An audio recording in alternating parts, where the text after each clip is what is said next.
नमस्कार मुलांनो, तुम्ही सगळे कसे आहात? 7व्या सामान्य विज्ञान वर्गात आपले स्वागत आहे.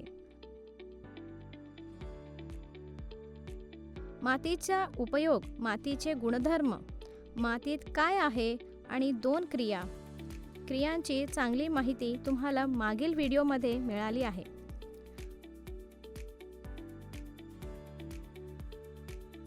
आज या विषयावर आपण मातीचे प्रकार या विषयावर माती या विषयातून जाणून घेणार आहोत. तुम्ही सगळे तयार आहात ना? शिकण्याची उद्दिष्टे. या व्हिडिओमध्ये आपण लक्ष केंद्रित करणार आहोत. पहिला, मातीचे प्रकार ओळखणे. दुसरा, विविध जमिनीतील आर्द्रतेचे प्रमाण शोधणे. तिसरा, प्रयोगाद्वारे मातीचा निचरा दर कसा तपासायचा हे आपण शिकतो.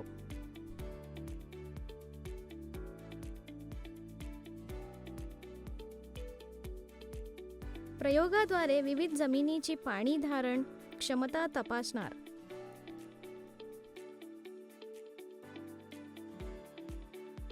आठवा, मातीशी संबंधित काही उपक्रमांचा आनंद घेऊया. कीवर्ड: बुरशी, प्रमाण, पर्क्युलेशन, ओलावा, केशिका अवकाश,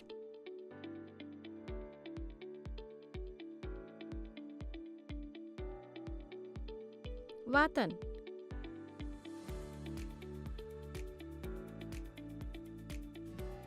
वाळू, चिकणमाती,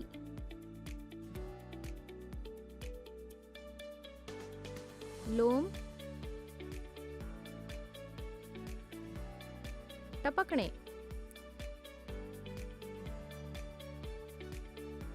संकल्पना नकाशा.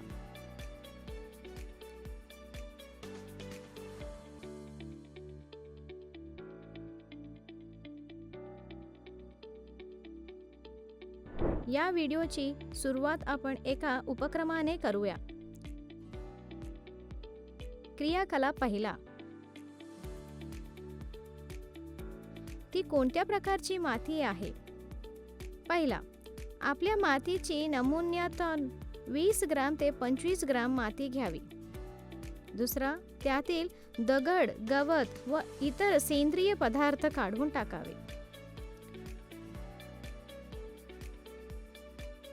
तिसरा, थेंब थेंब पाणी टाकून माती गाळून घ्या, मळून घ्या आणि तळहाताला माती चिकटत न राहता मातीचे छोटे छोटे गोळे तयार करा.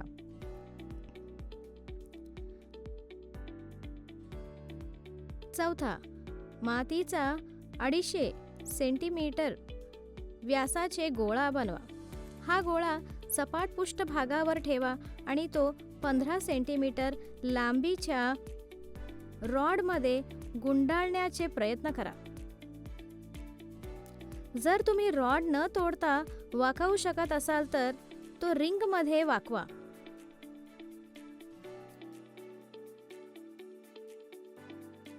पाचवा, मातीचा प्रकार आपण किती प्रमाणात घडवू शकतो यावरून ओळखता येते.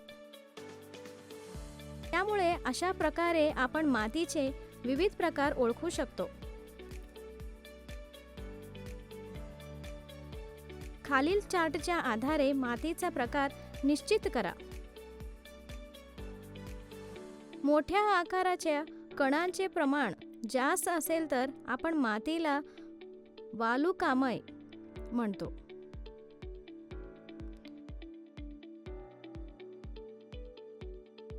बारीक कणांचे प्रमाण जास्त असल्यास माती मातीची असते.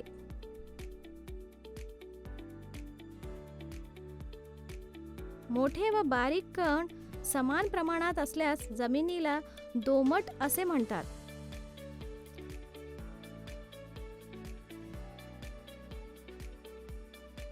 मला आशा आहे की तुम्ही सर्वांना अगदी स्पष्टपणे समजलेले पाहिजे. आता आपल्याला हे माहीत असावे की वेगवेगळ्या माती वेगवेगळ्या प्रकारे का वागवतात. हे केवळ जमिनीत असलेल्या आर्द्रतेचे प्रमाण आहे.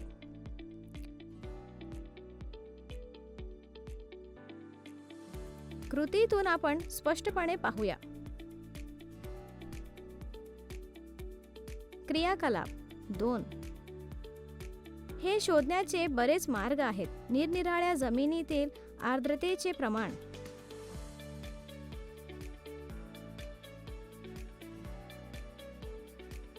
आपण एक सोपी पद्धत वापरू.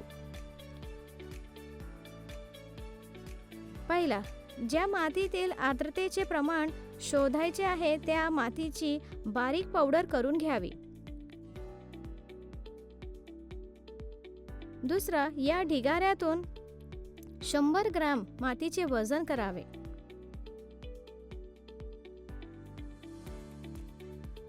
तिसरा, वृत्तपत्रावर पसरवून सुमारे 2 तास उन्हात वाळवावे.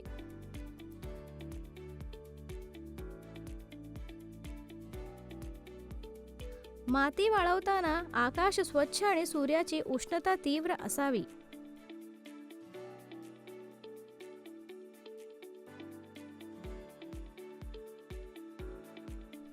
चौथा, माती वाळवत असताना ती उलटत राहा. पाचवा, वर्तमानपत्रातून माती बाहेर पडणार नाही याची काळजी घ्या.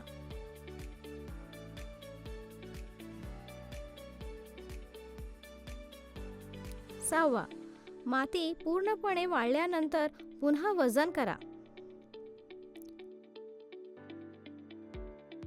सातवा, 2 वजनातील फरक आपल्याला 100 ग्रॅम मातीत किती पाणी आहे हे सांगेल.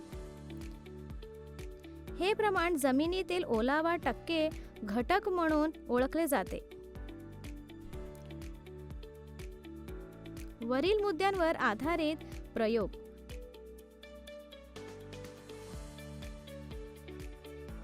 मातीच्या वेगवेगळ्या नमुन्यांवर प्रयोग करा. प्रयोग संपल्यानंतर तक्त्यात मातीच्या नमुन्यांमधील आर्द्रतेचे टक्केवारी लिहा.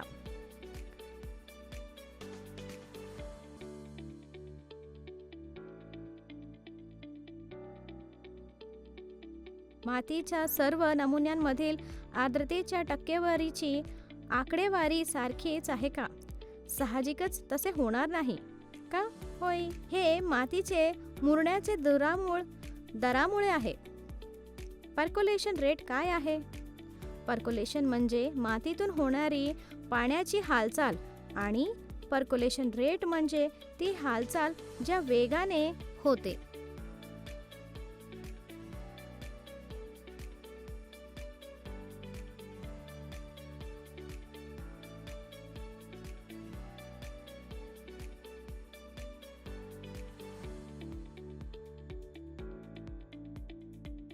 पर्कोलेशन दर खालील सूत्राचा वापर करून मोजला जातो.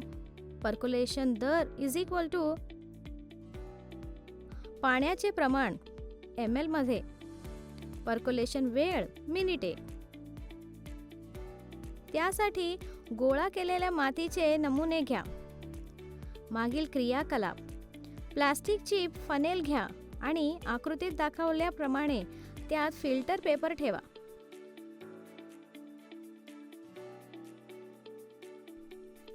पन्नास ग्रॅम कोरडी माती वजन करा आणि ते फनेलमध्ये ओता. मापन सिलेंडरमध्ये 100 मिली पाणी घ्या.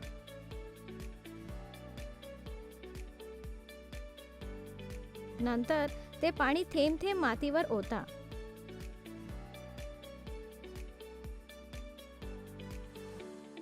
सर्व धबधबे येऊ देऊ नका. वेगवेगळ्या मातीत प्रयोग करा. कोणत्या प्रकारची माती सर्वाधिक पाणी धरून ठेवते?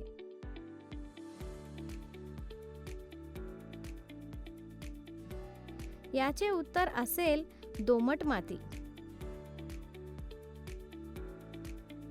कारण दोमट योग्य केशिका जागा आणि पाणी धरून ठेवण्यासाठी चांगले वातावरण प्रदान करते.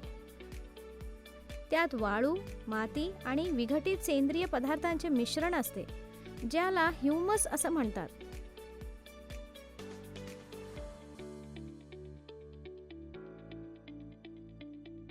कोणत्या प्रकारच्या मातीत कमीत कमी पाणी टिकून राहते?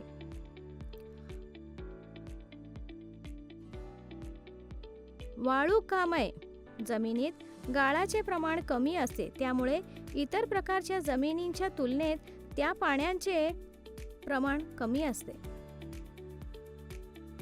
कोणत्या प्रकारच्या मातीला पाणी वाहून जाण्यास सर्वात कमी वेळ लागला? वाळूकामय माती. मातीच्या कणांमध्ये एवढी जागा असल्याने पाण्याचा लवकर निचरा होतो.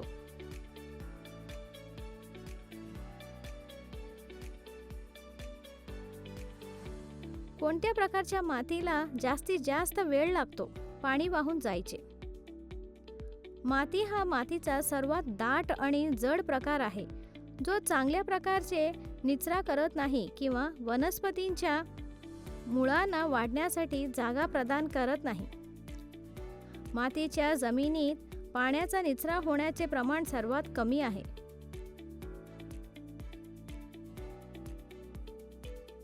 मातीचे कण खूप लहान असल्याने ते घट्ट एकत्र पॅक होतात, त्यामुळे हवेसाठी फारशी जागा शिल्लक राहत नाही.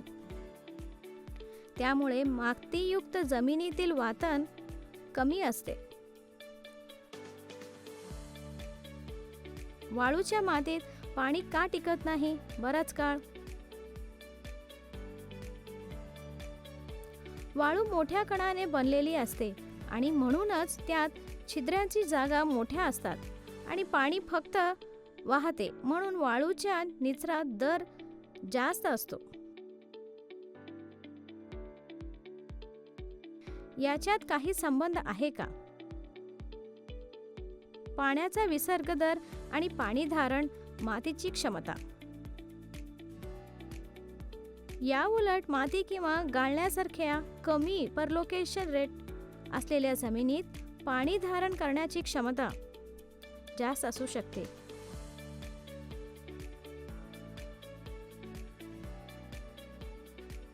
या प्रकारच्या मातीतील लहान कणांचा अर्थ असा होतो की छिद्रांच्या जागा लहान असतात आणि हळू चालते.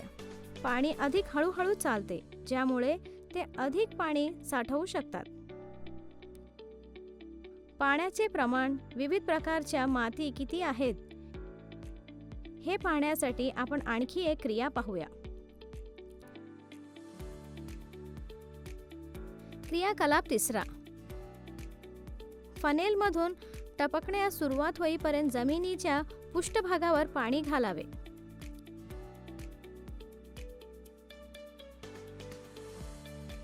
जमिनीतून पाणी किती वेगाने जाते ते पहा. पाण्याचे प्रमाण मोजा. बीकरमध्ये गोळा केले.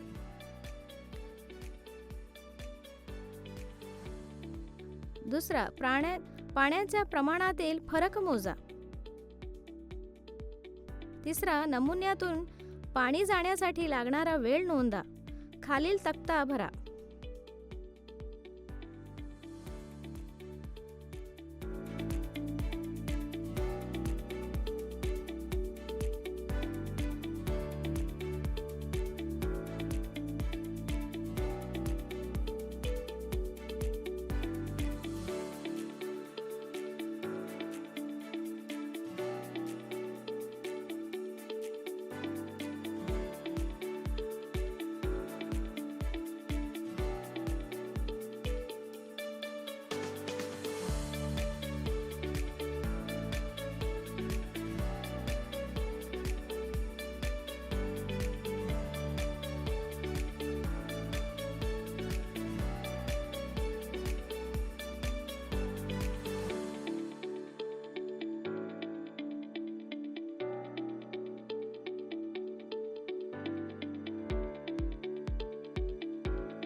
आशा आहे की आपण सर्व उपक्रमासह व्हिडिओचा आनंद घेतला असेल आणि ठोस ज्ञान प्राप्त केले असेल.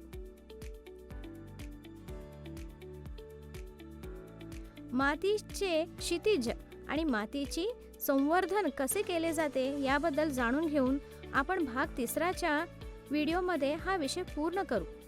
ते चुकवू नका. पुढील व्हिडिओवर स्विच ऑन करा.